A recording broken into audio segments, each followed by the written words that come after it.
Welcome to lecture number 13 of general aptitude. यहाँ पे हम टॉपिक पढ़ने वाले हैं blood relations. So blood relation का पूरा एनालिसिस करेंगे डीप में जाके। तो थोड़ा सा स्पेस ले लेते हैं। हाँ, तो अब हम क्या करेंगे, जनरेशन के हिसाब से देखेंगे क्या क्या रिलेशन रहते हैं। First generation, second generation, this is third generation जिसमें हम खुद को अज्यूम करेंगे लाइक आप जो खुद हैं या मैं जो खुद हूँ। फोर्थ जनरेशन जो हमारे आगे की जनरेशन होगी, एंड द फिफ्थ जनरेशन। अब अगर हम सिर्फ अपनी एक जनरेशन के अंदर देखें, ये मैं हूं, तो मेरी जनरेशन में और कौन कौन हो सकता है? सिबलिंग्स, मेरे भाई बहन। मैं आपके अजीम बोल के अजीम करूंगा, ओके, आपके भाई बहन, सिबलिंग्स, ब्रदर और सिस्टर। सो ब्रदर और सिस्टर। और कौन हो सकता है? आपके कजन्स हो सकते हैं जो अंकल आंट के चाइल्ड होंगे, अंकल और आंट के चाइल्ड होंगे, तो आपके कजन्स हो सकते हैं। और कौन हो सकता है?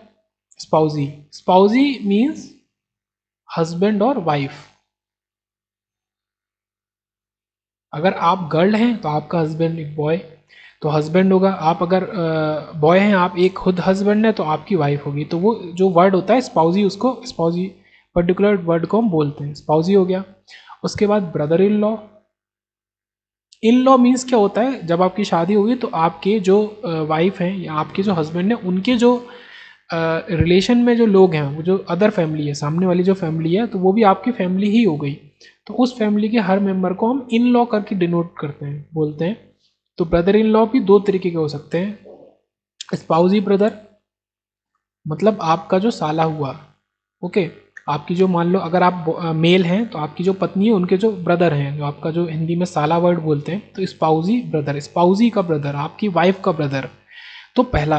या फिर सिस्टर, आपकी सिस्टर, अगर आप मेल हैं, आपकी जो मेल है फीमेल है, आपकी जो सिस्टर हैं उनका जो हस्बैंड होगा, आपकी सिस्टर का हस्बैंड, जो जीजा वर्ड होता है, ठीक है। तो ये वीडियो तो हिंदी इंग्लिश में है और दोनों के लिए है। तो ये आपके ब्रदर इन लॉ कहलाते हैं पर्टिकुलरली।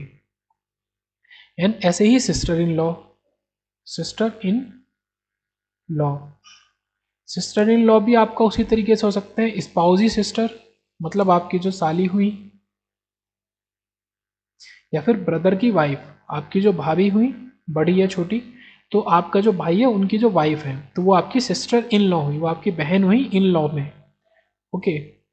दूसरे फैमिली से आपकी ब्रदर सिस्टर हुई। तो ये कुछ पर्टिकुलर निकल के आए आपकी जनरेशन में। अब उसके ऊपर की जनरेशन में पढ़ेंगे, तो ऐसे पहले एक बेसिक फैमिली चार्ट हम देखते हैं, उसके बाद हम आगे बढ़ेंगे क्वेश्चंस में। थोड़ा सा और डीप में जाके देखते हैं। पहले ऊपर चलते हैं। सेकेंड जनरेशन में जो आप हैं, तो आपके पेरेंट्स होंगे, वो आपके ऊपर की जनरेशन में पेरेंट्स होंगे, तो उनके साथ जो आपके अंकल और आंट है वो भी उस जनरेशन में है। अंकल और आंट पर्टिकुलरली आपके पेरेंट्स, अंकल हो गए, पेरेंट्स ब्रदर। सो इधर योर फादर ब्रदर और मदर ब्रदर दोनों ही अंकल हुए, पेरेंट्स ब्रदर। पेरेंट तो आपके दोनों ही होते हैं, मदर और फादर। आंट भी आपके पेरेंट्स की सिस्टर, या तो आपकी मासी या तो आपकी बुआ, दोनों ही आपकी आंट हुई। तो ये इस जनरेशन की बात आई। उसके बाद आंट हो गई, father in law, father in law and mother in law, ये दोनों लोग भी। इन लॉ मीन्स आपके जो आपके स्पाउजी हैं, हस्बैंड और वाइफ, उनके फादर और उनकी मदर। स्पाउजी फादर, स्पाउजी फादर और स्पाउजी मदर। ये आपके ऊपर की जनरेशन के लोग हो गए। अब उसके एक लेवल और ऊपर जाएंगे तो आपके यहाँ जाते हैं ग्रांड पेरेंट्स, ग्रांड पेरेंट्स। अच्छा, उसके ऊपर की जनरेशन में जो होते हैं तो उन्हें ग्रेट ग्रांड पेरेंट्स भी बोल सकते हैं, बट किसी क्वेश्चन में आपको हो सकता मिले भी, बट हम ये 5 जनरेशन ही ले रहे हैं। इतनी बात कर दी तो यहाँ पे भी आ सकते हैं, आ जाते हैं। आप हैं तो आपका नीचे की जनरेशन में आपका सबसे पहले आपके चाइल्ड होंगे, और उसके नीचे उनके चाइल्ड होंगे, तो ग्रांड चाइल्ड। और इसके नीचे अगर आप आएंगे तो ग्रेट ग्रांड चाइल्ड होंगे, जो कि बहुत यूजुअल नहीं होता आजकल के टाइम में देखना। ये हो गया। तो इस जनरेशन में देखते हैं, सबसे पहले से ग्रांड पेरेंट्स हो गए, तो ग्रांड पेरेंट के साथ आपके ग्रांड अंकल हो गए। ग्रांड अंकल मतलब आपके जो दादा हैं उनके जो भाई हैं तो वो, आपकी जो दादी हैं उनके जो भाई हैं तो वो भी ग्रांड अंकल में आएंगे। ऐसे ही ग्रांड आंट होंगी, ग्रांड आंट। सो ग्रांड आंट हो गई, या आपके सबसे ऊपर की जनरेशन में हो गए। तो ये मैंने बताया फर्स्ट जनरेशन के अंदर।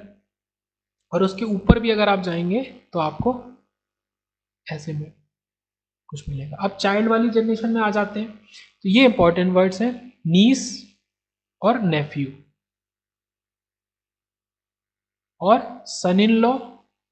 मतलब ये आपके रिगार्डिंग, ये आप हैं, आपके रिगार्डिंग अगर बात करें तो son in law and daughter in law, ये सब तो आपकी जनरेशन से नीचे की जनरेशन के हुए ना, तो ये सब आपके चाइल्ड के बराबर ही माने जाएंगे, son in law daughter in law. अब नीस और नेफ्यू की बात कर लेते हैं।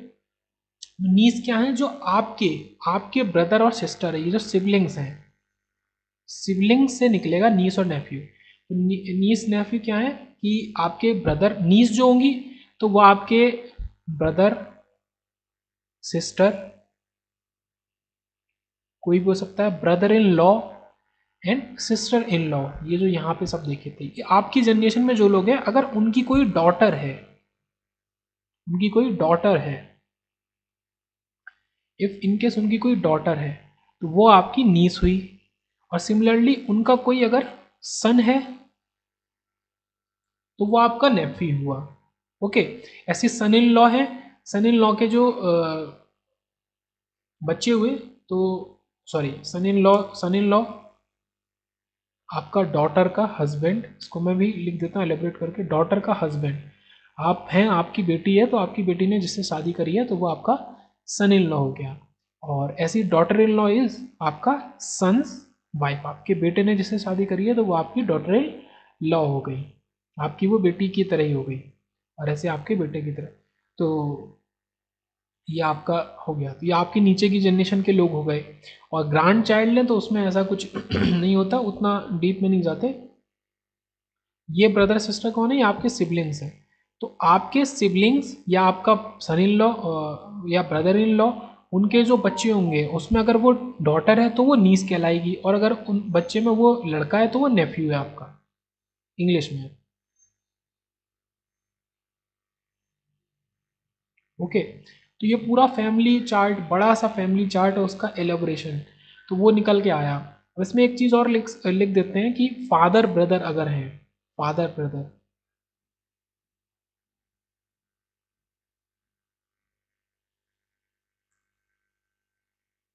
तो वो आपके फादर के रिलेशन में जो हैं आपके, तो वो पैटर्नल अंकल होंगे। तो वो पैटर्नल, और अगर मदर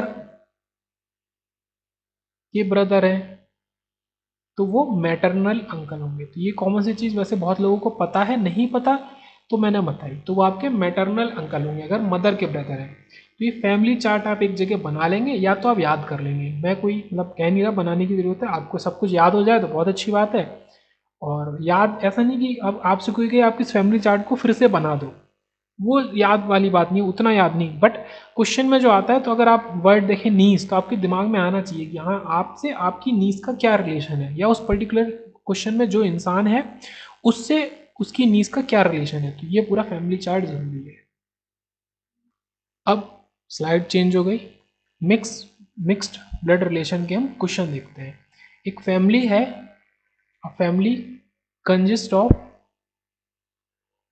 6 मेंबर, एक फैमिली 6 मेंबर से मिलके बनी है, 6 member, P Q R X Y and Z.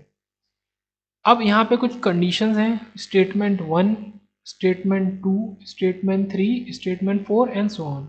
तो उनको मैं नोट डाउन कर देता हूँ, फिर हम इस क्वेश्चन को सॉल्व करते हैं। सो ये कंडीशंस गिवन है।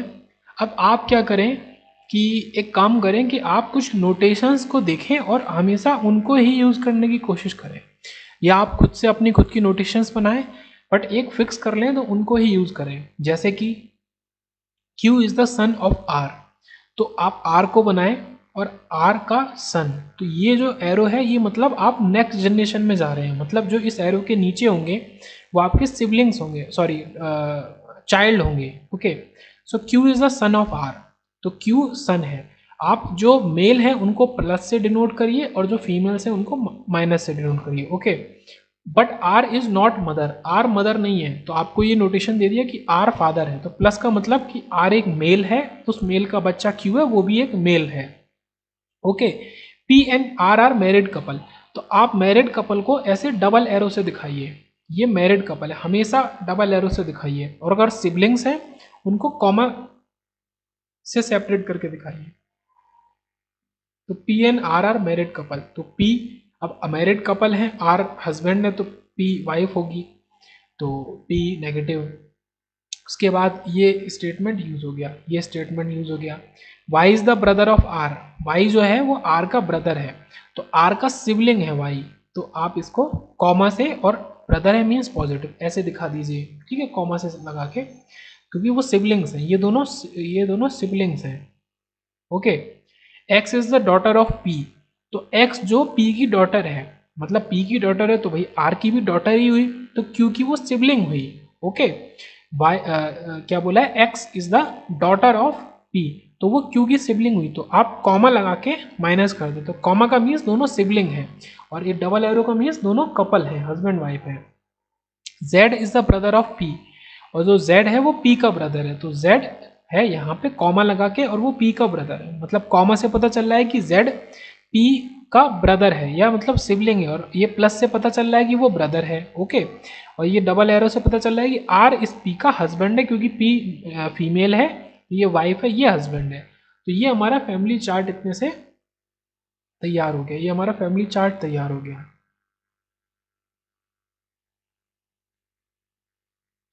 अब हमसे इसके रिगार्डिंग कुछ भी क्वेश्चन पूछे जाएंगे तो हम आंसर दे सकते हैं, जैसे कि मैं क्वेश्चन बोलता हूँ, मैं उसके आंसर लिखता हूँ, अगर आप नोट कर रहे हैं तो आप क्वेश्चन को मैं डिग्रेड कर रहा हूँ तो लिख लीजिए, how many males in family, how many males are present in the family, family में कितने मेल्स प्रेजेंट हैं।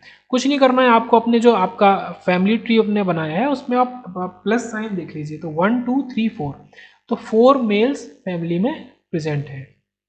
How P is related to Y, तो क्वेश्चन है कि P Y से कैसे रिलेट कर रहा है। सो P क्या है, वाइफ है किसकी, R की, और Y क्या है, ब्रदर है, तो P कौन हुई, Y के ब्रदर की वाइफ, ठीक है। सो ब्रदर की वाइफ क्या हुई, sister in law, sister in law, किनका, P रिलेटेड टू Y, ठीक है, तो Y P की सिस्टर इन लॉ हुई, भाभी हुई, ओके, हिंदी में भाभी हुई। How Y is related to P, हमसे पूछा है कि वाई कैसे रिलेट कर रहा है, तो हस्बैंड का भाई क्या हुआ, वो ब्रदर इन लॉ हुआ, ब्रदर इन लॉ मतलब देवर, हिंदी में जेठ है देवर, जो भी बड़ा छोटा होगा। तो पी वाई का क्या लगते हैं, अगर हम ऐसे पूछें तो ये ब्रदर इन लॉ, अगर ऐसे देखें वाई पी की क्या लगती है तो सिस्टर इन लॉ, भाभी हुई। तो ये बेसिक से क्वेश्चन ऐसे कोई भी निकलेंगे तो उनका आंसर दे सकते हैं। कुछ और क्वेश्चंस को देखें, अगर how is X related to Y, तो एक्स वाई से कैसे रिलेट करता है। सो एक्स और वाई क्या है, एक्स वाई एक्स का क्या है, ठीक है, वाई के भाई का बेटा, ब्रदर का सन, तो ब्रदर का सन क्या हुआ, आपका नेफ्यू हुआ। So X is nephew of Y, okay, X is nephew of Y, am I correct. तो कैसे दिखेंगे ऐसे, ये जो y है y के ब्रदर का, सॉरी x की बात कर रहे हैं ना, थोड़ा सा, हाँ, अगर q पूछेंगे मैं करेक्ट कर देता हूं, तो नीस, अगर x पूछे, अगर q पूछते y का ही, तो आपका आंसर नेफ्यू हो जाता, क्योंकि q बॉय है और x गर्ल है। अगर how is q related to y, अगर ऐसे पूछते how is q related to y, तो नेफ्यू। अगर वो पूछते how is q related to z, तो भी आंसर क्या होता, नेफ्यू ही होता, क्योंकि सिस्टर का सन, z का क्या है, सिस्टर का सन, z की सिस्टर का सन, तो उसका नेफ्यू ही हुआ। हिंदी में हम लोग उसको भतीजा भांजा भतीजी अलग बोलते हैं, ठीक है। भांजा भांजी अगर आपके सिस्टर के बेटे बेटी हैं, ठीक है, भांजा भांजी आ जाता है अगर सिस्टर से रिलेटेड है, सिस्टर के बच्चे हैं तो नेफ्यू नीस के लिए हम भांजा भांजी बोलते हैं हिंदी में। और अगर आपके ब्रदर के बेटे हैं, ठीक है, बेटा बेटी है, तो फिर वो आपके भतीजा भतीजी हुए। तो वो इस तरीके से हिंदी में, इंग्लिश में सिंगल ही रहता है, इंग्लिश में ज़्यादा कन्फ्यूजन नहीं है, सिंगल रहता है। इस तरीके से क्वेश्चन बनते हैं कि how is X related to Y और how is Y related to X. तो आपको जो फैमिली ट्री ऊपर था पहले वो पता होना चाहिए अच्छे से, तभी फिर आप आगे आप अप्रोच कर सकते हैं, क्योंकि फिर कन्फ्यूजन ज़्यादा हो जाएगा। तो क्वेश्चंस अच्छे बनते हैं, ब्लड रिलेशन पे क्वेश्चन काफ़ी अच्छे बनते हैं। और अगर आपको याद हैं चीज़ें और आपको फैमिली ट्री, ये इस तरीके का फैमिली ट्री बनाना आता है, फैमिली ट्री आप बना लेंगे, उसमें कुछ नोटेशंस जैसे मैंने बोली हैं वैसे ही फॉलो करेंगे या अपनी भी बना सकते हैं, तो आसान पड़ेगा आपके लिए। तो अब आते हैं हम अपने नेक्स्ट क्वेश्चन पे, क्वेश्चन नंबर 2। और मैं क्या कर रहा हूँ, थोड़ा सा आपको प्रॉब्लम हो सकती है इवन, मतलब आपके अकॉर्डिंग मैं क्या करूँगा कि मैं क्वेश्चन बना रहा हूँ और मैं फैमिली ट्री ड्रॉ करूँगा सिर्फ आपके सामने, क्वेश्चंस में नहीं लिखूंगा इसके रिगार्डिंग, वो आप प्रैक्टिस करेंगे तो आपसे क्वेश्चन सॉल्व हो ही जाएंगे। और आप अगर आपको फैमिली ट्री आ गया तो आप क्वेश्चंस खुद प्रैक्टिस में कर सकते हैं। आपने से फैमिली ट्री बना लिया, यहाँ देख लिया, तो आप जैसे कि ए एम से कैसे रिलेट करता है, एन बी से कैसे रिलेट करता है, सी ए से कैसे रिलेट करता है, क्योंकि फैमिली ट्री में आप किसी को भी किसी से रिलेट करा के कोई उस रिलेशन का नाम तो कुछ ना कुछ होगा ज़रूर। मैं फिर से रिपीट कर रहा हूँ, फैमिली ट्री में अगर आप किसी को किसी से भी रिलेट कराएंगे तो उस रिलेशन का कुछ ना कुछ नाम होगा, वही आपसे क्वेश्चन में पूछा जाता है। ओके, तो मैं फैमिली ट्री ड्रॉ करता हूं, ये आपका क्वेश्चन है ये, और इसका फैमिली ट्री इधर हम ड्रॉ करेंगे। सो हम शुरू करते हैं एम, एम पहले स्टेटमेंट से शुरू करते हैं, M is the mother of B, मतलब एम जो है वो एक फीमेल है और वो बी की मदर है, तो बी उनका चाइल्ड हुआ। अब B can be a girl और a boy. A is the husband of M, तो एम के हस्बैंड जो हुए वो हुए ए, तो डबल एरो से बनाया और ये प्लस बना दिया। अब मैं दूसरा पेन चूज कर लेता हूँ, ठीक है, ये दोनों हस्बैंड वाइफ है, उनका एक चाइल्ड है, सो ये चाइल्ड इनका भी है और इनका भी है। एन, इसको भी यूज कर लिया, N is the only brother of B, तो बी का ओनली ब्रदर एन है, तो कॉमा लग हुई सिबलिंग है, कॉमा लगा के, और ब्रदर है तो पॉजिटिव। इससे ये डिफाइन नहीं हो सकता कि बी गर्ल है कि बॉय, बी भी लड़का हो सकता है, ठीक है। तो सी इज मैरिड टू एन, और सी जो है वो एन को मैरिड है, सो सी इज मैरिड टू एन, तो ये एरो लगा के, और सी जो है वो मैरिड है, मतलब अगर एन हस्बैंड है तो सी वाइफ ही होंगी, एक गर्ल होंगी। अब इसके नीचे तीसरा पेन ले लेते हैं,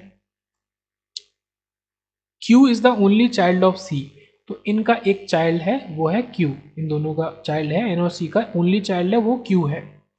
N does not have any sister, N की कोई सिस्टर नहीं है, N does not have any sister, तो जो N का सिबलिंग है वो ब्रदर ही होगा। तो यहां से क्या समझ में आया कि B हमारा पॉजिटिव मतलब मेल है, ब्रदर है, ये क्लियर हो गया। J is the father of A, ए का जो फादर है या ए जिनका बेटा है वो है जे, तो जे पॉजिटिव है क्योंकि वो फादर है। A does not have any grand son, A का कोई ग्रांड सन नहीं है, ए का कोई ग्रांड सन नहीं है, तो इससे क्या बात समझ में आई, ए का बेटा है बी, ए का बेटा है एन, एन का बेटा है क्यू, तो ए और क्यू के बीच में क्या रिलेशन हुआ, ग्रांड चाइल्ड का रिलेशन हुआ, बट ये कह रहे हैं कि उनका कोई ग्रांड सन नहीं है, मींस ये एक ग्रांड डॉटर होगी, तो क्यू हमारा नेगेटिव, क्यू एक फीमेल है। तो ये हमारा बहुत ही आराम से प्यार से हमने फैमिली ट्री बना लिया, समझ में आ गया होगा सभी को ही। हमने फैमिली ट्री बना लिया।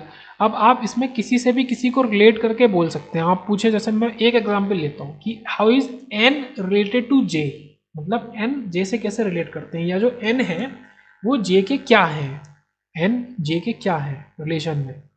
सो वेरी सिंपल है, जे आपके हैं, जे के ये एक जनरेशन नीचे आया, ये जे के चाइल्ड हुए, और चाइल्ड के चाइल्ड मीन्स ग्रांड चाइल्ड, तो ग्रांड चाइल्ड,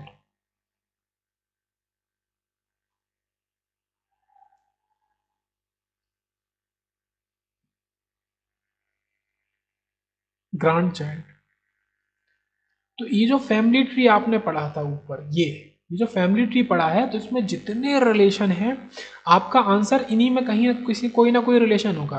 तो आपको ऐसा क्वेश्चन मिलेगा, ये क्या है कि ये कंटिन्यूशन में क्वेश्चन लिखा था, मैंने स्टेटमेंट को डिफरेंट डिफरेंट लाइन में नोट डाउन कर दिया जिससे आसानी हो जाए। तो आप सॉल्व करते टाइम पे एक ट्रिक और मैं बताता हूँ, आप सॉल्व करेंगे, आपको मान लो एक क्वेश्चन पैराग्राफ में दिया है, आप क्या करेंगे अपनी कॉपी पे स्टेटमेंट 1 2 3 4 ऐसे करके लिख लेंगे जितने स्टेटमेंट है।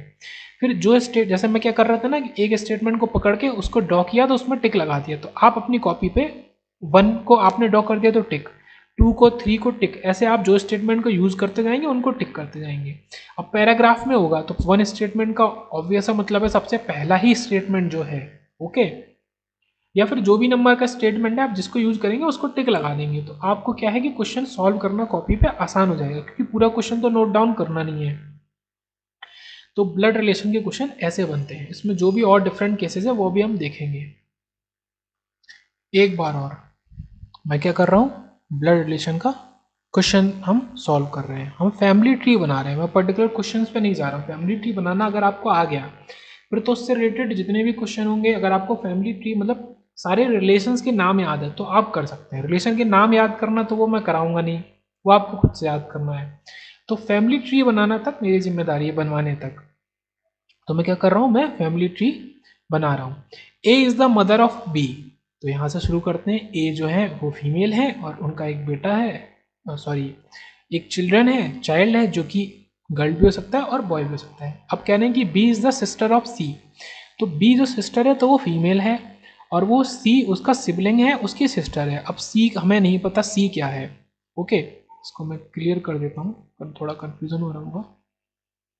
तो हमने ये दो स्टेटमेंट को यूज कर लिया है।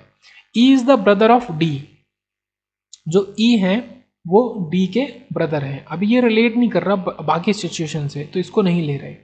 F is the mother of E, तो अभी ये भी रिलेट नहीं कर रहा है, इसको भी नहीं ले रहे। G is the grand daughter of A, तो जो जी है वो ए की ग्रैंड डॉटर है, मीन्स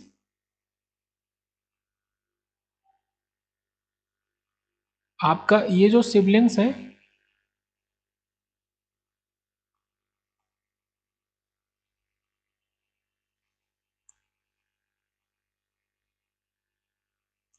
ये जो सिबलिंग्स हैं बी और सी, सी अभी हमें नहीं पता सी क्या है, ओके।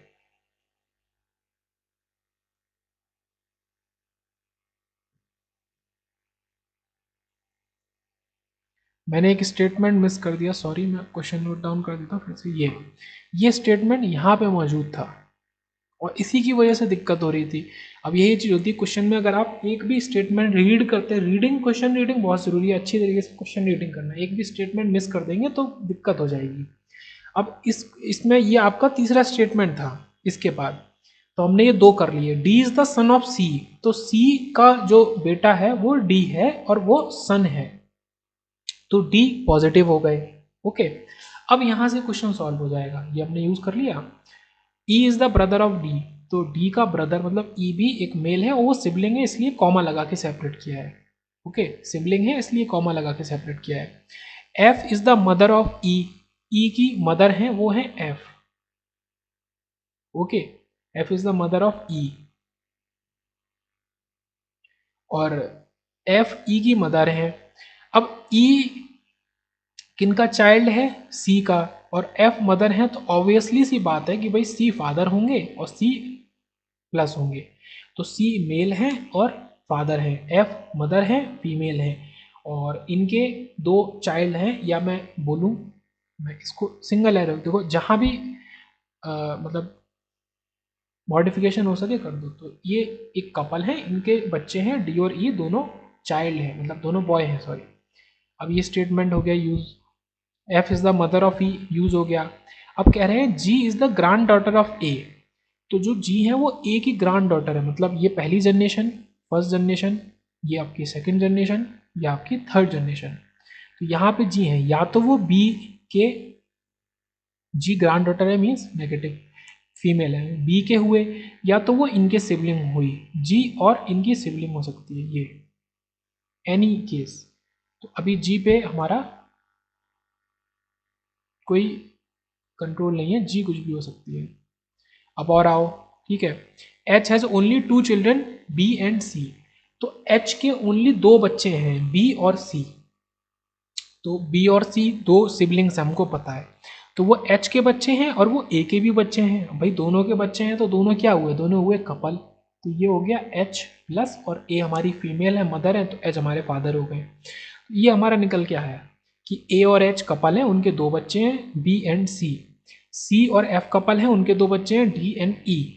और जो जी है वो ग्रैंड डॉटर है ए और एच का। तो जी का कोई भी, ये जी इस स्टेटमेंट का कोई भी अभी तक क्लू नहीं है, इसका पक्का क्लू नहीं है कि जी किन का है। तो ये हमारा अब तक का फैमिली ट्री हमारा निकल के आया,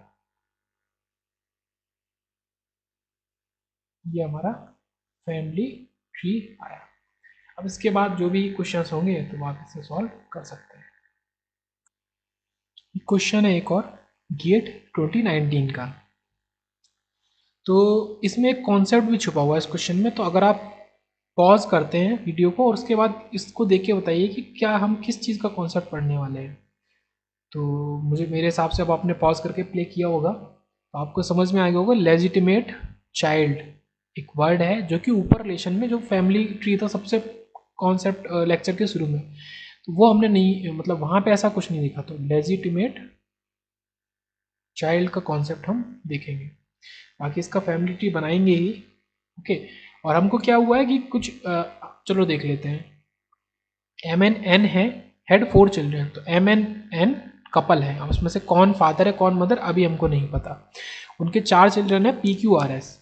तो फिर कुछ कंडीशंस दी हैं और हमसे आखिरी में पूछा है which of the following is necessarily false, मतलब इन 4 में से out of these 4 3 are correct और एक फॉल्स है जो कि इन कंडीशंस पे फिट नहीं बैठेगा, तो वो एक फॉल्स हमको बताना है। तो फैमिली ट्री बनाते बनाते ही देख लेते हैं कि आपका लेजिटिमेट चाइल्ड का कॉन्सेप्ट क्या है। सिंपल मैं पहले फिर बता देता हूँ, बाकी फैमिली ट्री बनाने के साथ भी देखेंगे। 2 लोग हैं ए एंड बी, मैरी किए, कपल है वो, उनका बच्चा हुआ सी, और उनका बच्चा हो गया, उसके बाद वो डाइवोर्स लेते हैं, तो वो जो बच्चा होगा सी उसको हम बोलेंगे लेजिटिमेट चाइल्ड ऑफ ईदर ए और legitimate child of either be. Okay, तो हमको यहाँ गिवन है कि एम एन एन जो है वो कपल हैं, कपल हैं, उनके 4 बच्चे हैं P Q R and S. ठीक है, ये कलेक्ट हो गया। If of them only P and R were married, तो पी किसी के संग मैरिड है और आर किसी के साथ मैरिड है। ओके, ये हो गया। They had children X and Y respectively, मतलब उनके अपने अपने रेस्पेक्टिवली बच्चे हैं, पी का एक्स आर का वाई। सो यहाँ पे बच्चा निकला एक्स और यहाँ पे निकला Y. Okay, if Y is a legitimate child of W, means जो डब्लू है वो, मैं इसको डॉटेड में बना रहा हूँ, वो पहले इधर हस्बैंड और वाइफ, हमें नहीं पता कि आर का जेंडर क्या है, इधर हस्बैंड और वाइफ कुछ भी थे, तो वाई उनका लेजिटिमेट चाइल्ड है, मतलब आर का भी चाइल्ड है, डाइवोर्स के पहले दोनों का था, बट अब वाई का लेजिटिमेट चाइल्ड है। Which of the following is necessarily false, अब केवल इतनी इंफॉर्मेशन हमारे पास है, इससे हमको बताना है कि क्या इसमें से नेसेसरली फॉल्स ही होगा, कौन सा कॉन्सेप्ट इसमें से फॉल्स ही होगा।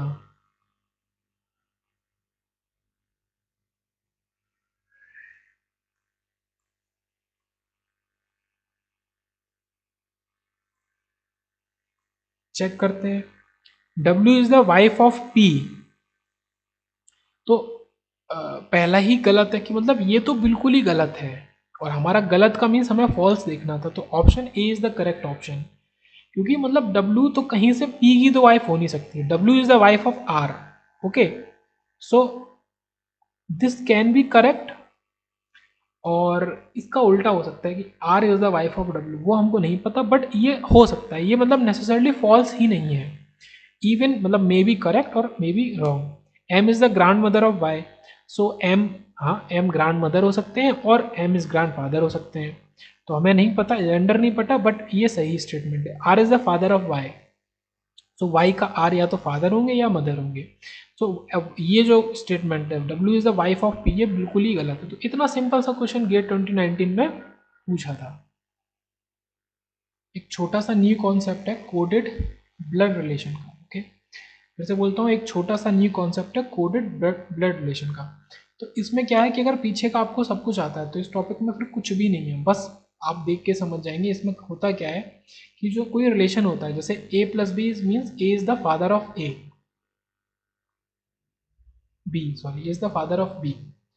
सो अगर कहीं पे भी आपको a प्लस बी लिखा मिला है मीन्स कि हम बात कर रहे हैं कि a b का फादर है। ऐसे आपको कर देंगे a minus B means a is the wife of b। Okay, ऐसी a into B means a is the brother of b। a divided by b means a is the daughter of b। तो ये आपको notation दे दी, मतलब simple basics बता दिए। Sorry, ये आपको simple बता दिया गया कि अगर ये आपको कोडेड वर्ड्स मिलेंगे, ए और बी के बीच में कोडिंग है, ये सिंबल्स हैं प्लस माइनस किसी भी चीज़ के, तो आपको उनको ये इंटरप्रेट करना है। अब आपको क्वेश्चन दे दिया एक, if P divided by R plus S plus Q, ये आपको एक दे दिया रिलेशन कि अगर ये रिलेशन है तो विच of the following is true. तो कोडेड ब्लड रिलेशन का सिंपल सा क्वेश्चन आता है। ये तो सिंपल सी बात है बस, लेकिन किसी को अगर ब्लड रिलेशन ही नहीं आता तो वो कोडेड ब्लड रिलेशन भी नहीं कर सकता। ए बी सी और D, P is daughter of Q,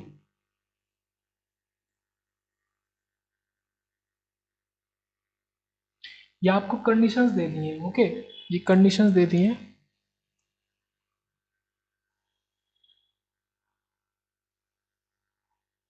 आपको क्वेश्चन दिया है, ये आपको रिलेशन दिया है, तो इस पर्टिकुलर छोटे से रिलेशन के लिए, अब ये रिलेशन कितना भी बड़ा हो सकता है, क्वेश्चन के ऊपर डिपेंड करता है कितना भी बड़ा हो सकता है। तो इस पर्टिकुलर रिलेशन के लिए हम अपना फैमिली ट्री बना लेते हैं। P divided by R means P, जैसे A divided by B, B का मीन्स था A is the daughter of B, तो इतने से छोटे का क्या मतलब है, P divided by R means P is daughter of R, daughter of R, P R की डॉटर है। सो R कुछ भी है, ठीक है, मेल फीमेल उनकी डॉटर है P, तो इतना निकल के आया यहाँ से। उसके बाद plus S, R plus Q, sorry R plus S, तो प्लस का मीन्स है A is the father of B। अगर बोल रहे हैं कि R प्लस S, तो R फादर हैं S के, क्योंकि A फादर थे B के, तो R जो है फादर हैं किसके, S के, तो S के फादर है मतलब प्लस, और S क्या है, सिबलिंग होंगे, क्योंकि उनकी P एक डॉटर है तो S भी सिबलिंग होंगे। अब S का जेंडर हमें नहीं पता है। Okay, S plus Q, S father है Q के, जैसे R फादर थे S के, तो S फादर है Q के, सो S पॉजिटिव हो गया। अब हमें जेंडर पता है, Q हमको इसका जेंडर, इनका जेंडर नहीं पता है। अब हमें उससे मतलब नहीं, हमें क्या पता है क्या नहीं पता, हमें बस अपना आंसर लाना है। आंसर लाने के लिए सफिशिएंट चीज़ें हमें मालूम है, वो हमें देखना है कि नहीं मालूम है कि नहीं। P is the daughter of Q, अब इसमें से कहा गया है कि एक स्टेटमेंट ट्रू है, P जो है डॉटर है Q की, तो बिल्कुल ही गलत। P is the aunt of Q, aunt means आपके मतलब Q के जो फादर हैं उनकी सिस्टर, तो ये सही है, P आंट है Q की। Q is the aunt of P, तो ये तो बिल्कुल ही, तो नीचे की जनरेशन में क्यों चली गई, ये तो बिल्कुल ही गलत है, पॉसिबल ही नहीं हो सकता। P is the mother of Q, नहीं, P Q की मदर नहीं है, क्योंकि P आंट है, वो उनके Q के फादर S की सिस्टर है। So option B is correct. तो ऐसे मतलब मैंने रफ आपको आइडिया दे दिया कि कोडेड ब्लड रिलेशन अगर आएगा तो आपको कैसा शो होगा, इसमें कितने भी लेवल का क्वेश्चन बन सकता है, तो आपको डील करना है, प्रैक्टिस करिए, आ जाएंगी चीज़ें।